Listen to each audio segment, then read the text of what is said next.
अस्सलामुअलैकुम, मैं हूं शेफ़ अफजल और आज मैं आपके साथ अरबी मसाले की एक बहुत ही ज़बरदस्त किस्म की रेसिपी शेयर करूंगा। और दोस्तों यकीन करें ये इतना मज़ेदार सालन बनने वाला है आपका कि इंशाल्लाह जब भी आप बनाएंगे और आप कहेंगे कि कोई रेसिपी मैंने आपके साथ शेयर की है तो बहुत ही मज़ेदार और बहुत ही आसान से तरीके से इंशाल्लाह ये आपको बनाना सिखाऊंगा। और दोस्तों अरबी को लेके कुछ टिप्स एंड ट्रिक हैं उसके बारे में भी आपको बताऊंगा।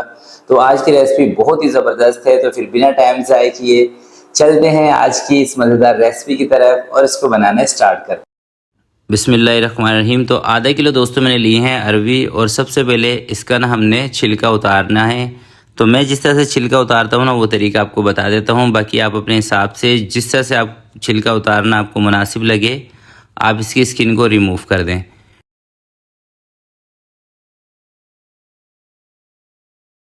और दोनों साइडों से हल्का हल्का सा इस तरह से इसको कट लगा देंगे।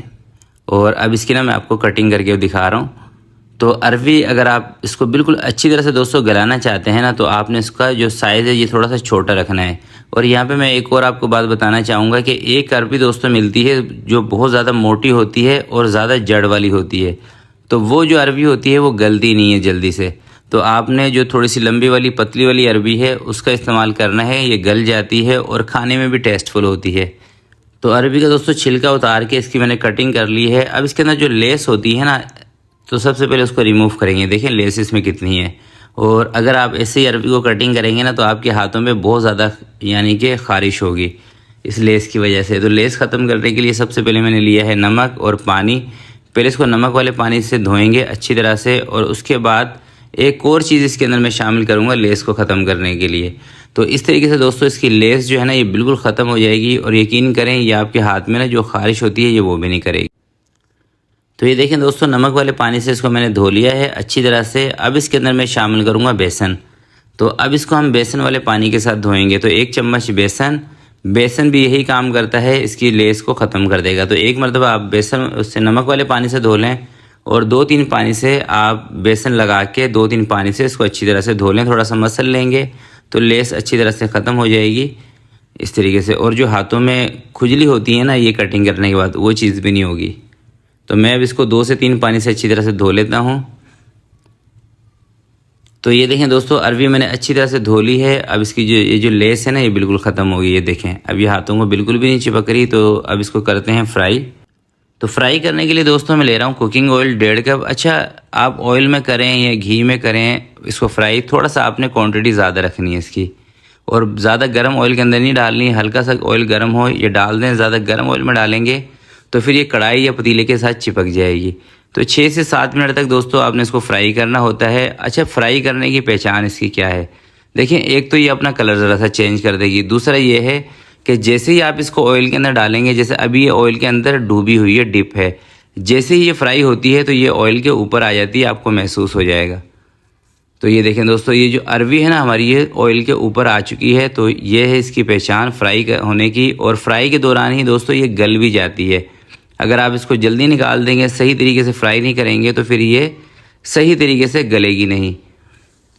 तो ऑयल इसके अंदर ज़्यादा है तो ऑयल थोड़ा सा मैं कम कर रहा हूँ, क्योंकि 1.5 कप हमने ऑयल लिया था, हमें आधा कप इसके अंदर ऑयल चाहिए बस। अब इसी ऑयल के अंदर दोस्तों मैं प्याज शामिल कर रहा हूँ, 2 छोटे साइज़ की प्याज, और प्याज को करेंगे हल्का ब्राउन। और साथ ही कुछ खड़े मसाले इसके अंदर मैं शामिल कर रहा हूँ, जिसके अंदर सबसे पहले ज़ीरा आधा चम्मच, बड़ी इलायची 1 पीस इसके अंदर शामिल कर रहा हूँ, लौंग 2 से 3 पीस शामिल कर रहा हूँ, सब्ज़ इलायची 2 अदद। अच्छा ये खड़े मसालों से ना इसके अंदर यकीन करें इतनी ज़बरदस्त खुशबू आएगी कि आपका दिल खुश होने वाला है। तो प्याज हल्की सी ब्राउन हो गई है। अब इसके अंदर मैं शामिल कर रहा हूँ 1.5 चम्मच अदरक और लहसुन का पेस्ट। बहुत ज़्यादा प्याज आपने ब्राउन नहीं करनी, कौरमे की तरह नहीं करनी, हल्की सी ब्राउन हो अदरक लहसुन का पेस्ट डाल दें। और टमाटर दोस्तों इसके अंदर मैं शामिल कर रहा हूँ 2 मीडियम साइज़ के। और अब इनको दोस्तों 1 से 2 मिनट के लिए ना तेज़ आंच पे फ्राई करेंगे, ताकि टमाटर थोड़े से नरम हो जाएं और प्याज भी थोड़ी सी टमाटरों के साथ पक जाए। तो ये देखें दोस्तों 1 से 2 मिनट इसको मैंने तेज़ आंच पे फ्राई कर लिया है। अब चूल्हा इसका मैं बंद कर रहा हूँ। चूल्हा बंद करके इसको उठा के मिक्सी के जार में डालेंगे हल्का सा ठंडा करके, और इसका हमने एक पेस्ट बना लेना है। अच्छा, ये ज़्यादा गरम गरम आपने मिक्सी के जार में नहीं डालना, ऐसा ना हो कि आपका ये जो जग है ना ये टूट जाए। हल्का सा इसको ठंडा कर लेंगे, इसकी जो हीट है वो कम हो जाएगी, फिर आपने इसको मिक्सी के जार में डाल के इसका पेस्ट बना लेना है। सबसे पहले दोस्तों जो हमने प्याज टमाटर का पेस्ट बनाया था ये इसके अंदर मैंने शामिल कर दिया है। थोड़ा सा पानी लेके इसको साफ़ कर लेंगे और 1 चम्मच इसके अंदर मैं शामिल कर रहा हूँ चिली फ्लेक्स का। धनिया पाउडर आधा चम्मच शामिल कर रहा हूँ इसके अंदर में। ज़ीरा पाउडर ये भी आधा चम्मच। हल्दी आधे चम्मच से थोड़ी सी कम।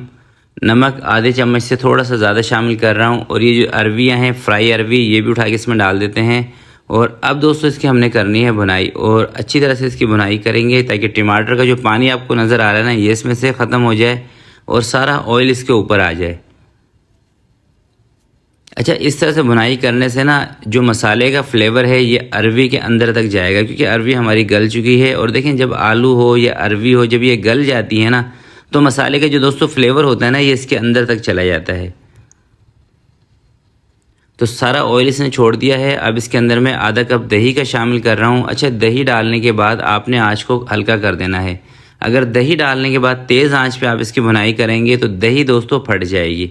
हल्की आंच करके या तो छोड़ दें या हल्के हल्के हाथ से इसमें चम्मच चलाते रहें।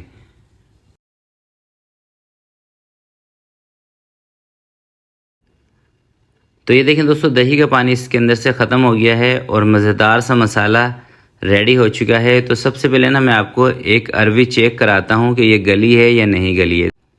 तो ये देखें दोस्तों माशाल्लाह से मक्खन की तरह नरम और मुलायम अरवी और मसाले का जो फ्लेवर है ना इसके अंदर तक है। और ये देखें कितना ज़बरदस्त मसाला। यकीन करें आप जब भी इस रेसिपी को इसी तरह से ट्राई करेंगे ना मुझे यकीन है 100% कि आपका दिल खुश होगा दोस्तों। और इंशाल्लाह आप पहले भी अरबी मसाला बनाते होंगे मगर एक मरतबा आप मेरी इस रेसिपी से ट्राई कीजिएगा, आपको बहुत ही मज़ा आएगा।